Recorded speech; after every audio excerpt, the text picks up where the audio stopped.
Elle a coupé le sifflet à Oui, ceux qui faisaient du mal. C'est l'objet du délit. C'est l'objet du délit, c'est une arme. Ce qui était un moyen de communication, pourquoi elle avait eu son portable, comme beaucoup d'enfants, souvent c'est le passage obligé en 6e. C'est pas le nouveau cartable du CP. C'est tu rentres dans une nouvelle ère et tu as ton portable pour communiquer, puis parce que les parents ont peur, ils veulent savoir où sont les enfants, qu'est-ce qu'ils font. Et en fait, en lui offrant ce portable, on lui a permis d'être harcelé et d'être abîmé. Donc moi j'ai le projet embryonnaire évidemment de faire en sorte qu'il y ait un passeport pour tous les nouveaux acquérants de portables, c'est-à-dire que le jeune qui rentre en 6e ou en CM2, parfois en CM2, quand il ouvre son portable qu'il a choisi, il est une notice explicative de comment ça marche le portable, mais comment ça marche avec les réseaux sociaux, quels sont les dangers, c'est quoi les réseaux sociaux, est-ce que c'est une arme, est-ce que c'est un bienfait? Moi je ne suis pas contre les réseaux sociaux. Le problème, c'est pas les réseaux sociaux, c'est l'usage qu'on en fait. L'usage détourné, ça devient une arme, mais c'est l'effet mitraillette. Parce que moi, quand j'ai regardé les messages que recevait Marion, on vous dit 3-4 messages, c'est rien. Mais sauf que c'est 3-4 messages de 10-15 personnes sans arrêt. C'est l'effet mitraillette, vous êtes seul face à votre écran. Hein.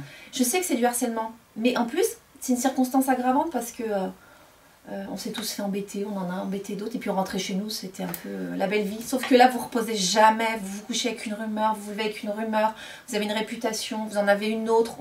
Ils font ce qu'ils appellent des fakes avec des fausses photos. Ils ont plein de faux comptes, c'est-à-dire qu'en fait, ils sont très intelligents, les jeunes. Dans leur méchanceté.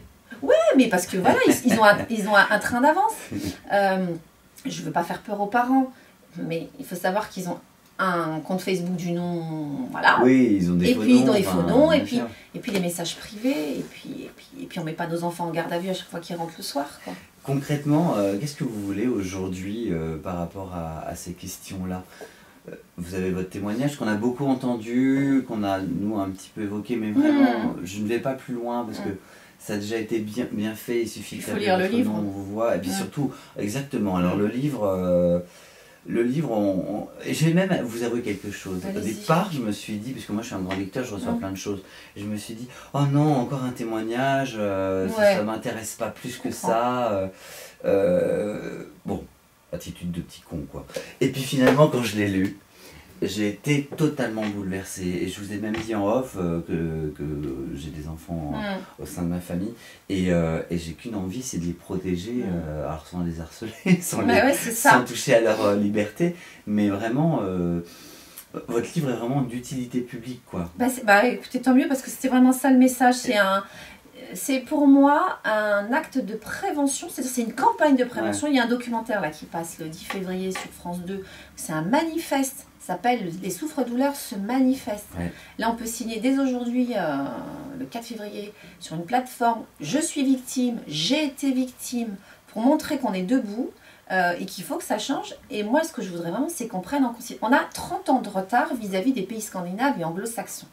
En 2011, il y a eu une première campagne qui a porté un peu ses fruits. Puis en 2013, et depuis, plus rien. Donc aujourd'hui, on se dit, on fait quoi ? Alors, il y a des initiatives de toutes parts, mais à mon sens, il n'y a pas de plan consolidé. On ne se prend pas en pleine figure comme pour manger, bouger, manger pas trop d'heures. Il n'y a pas assez de... Il faut aller chercher l'information, il faut aller se renseigner. Il faudrait que ça nous arrive en pleine face. Le 0800... Vous le dites à la fin, voilà. Vous le dites à la fin, il y a juste un numéro de téléphone. Je ne le retiens pas. Je suis hyper amnésique, mais je ne le retiens pas. Connaître, surtout quand on a 13 ans, quoi.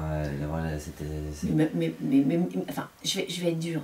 S'il suffisait d'un numéro pour arrêter les délits, pour arrêter les accidents domestiques, alors le 12, le 15, le 17, le 18 suffirait.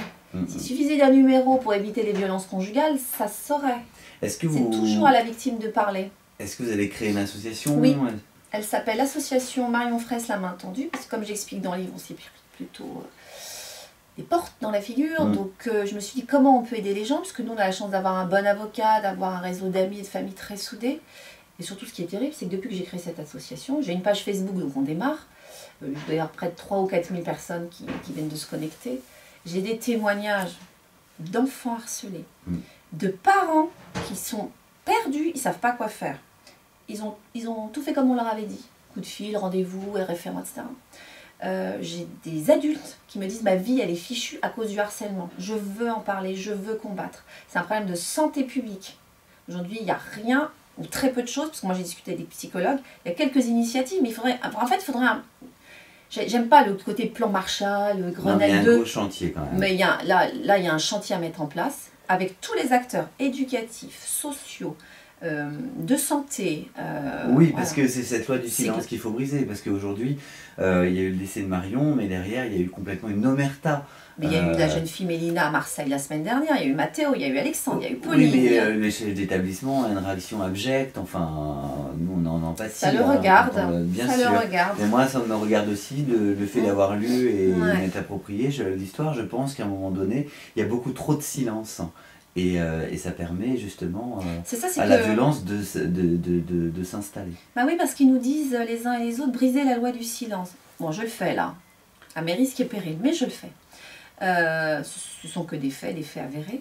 Et puis, en face, on nous dit, on ne va pas en parler, il y a une espèce de déni collectif. En fait, on surprotège le corps, le corporatisme, et pas la victime, et pas l'élève. Je crois qu'il faut accompagner aussi les professeurs qui sont désemparés. Moi, j'ai beaucoup de messages. Ils n'ont pas de formation, ils ont des circulaires, mais ils ne sont pas formés. J'ai beaucoup d'assistantes, d'assistantes en école maternelle et primaire, ou des professeurs qui me disent « Mais comment j'aborde ça des tout petits ?» Parce que c'est des tout petits, avec des tuteurs, mais après, il faut remettre en place toutes les valeurs. Nora Fraisse, merci beaucoup pour cet entretien. Marion, 13 ans pour toujours, disponible aux éditions Calmant Lévy. Un grand merci. Merci à vous.